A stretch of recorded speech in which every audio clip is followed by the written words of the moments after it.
23 तारीख को बहुत बड़े पैमाने पर इस सदन में दलित प्रेम का प्रदर्शन हुआ।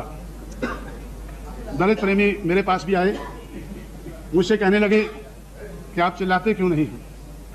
जब सब हम लोग चिल्ला रहे हैं, हम दलित नहीं हैं फिर भी चिल्ला रहे हैं, तो आप क्यों नहीं चिल्ला रहे हैं?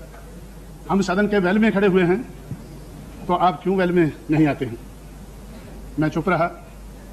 और यही नहीं, बहुत से पेपरों में भी ये बात आई कि कांशीराम को दलित प्रेम नहीं है, इसलिए वो महाराष्ट्र के बारे में चुप है। मैं महाराष्ट्र के बारे में चुप नहीं हूँ। महाराष्ट्र में जाकर मैं बहुत कुछ बोला हूँ, लेकिन ऐसा हुआ क्यों? इसके जिम्मेवार कौन है?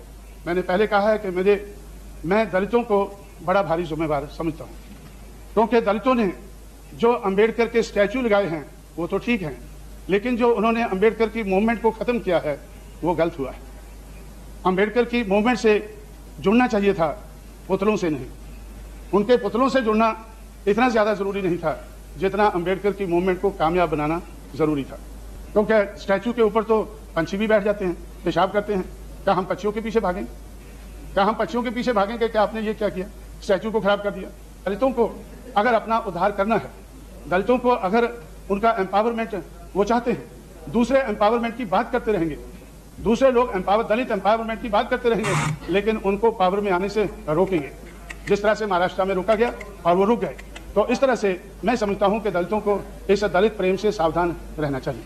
तो इसमें भी मैं समझता हूं कि दलित प्रेमियों से ये काम होने वाला नहीं है। उनको 50 साल मिले हैं, चाहे वो किसी भी पार्टी के दलित प्रेमी हों। 50 साल में उन्होंने सोशल और इकोनॉमिक फ्रंट के ऊपर जिसके लिए फुले शाहू अम्बेडकर ने संघर्ष किया, उसकी बात आगे नहीं बढ़ाई है।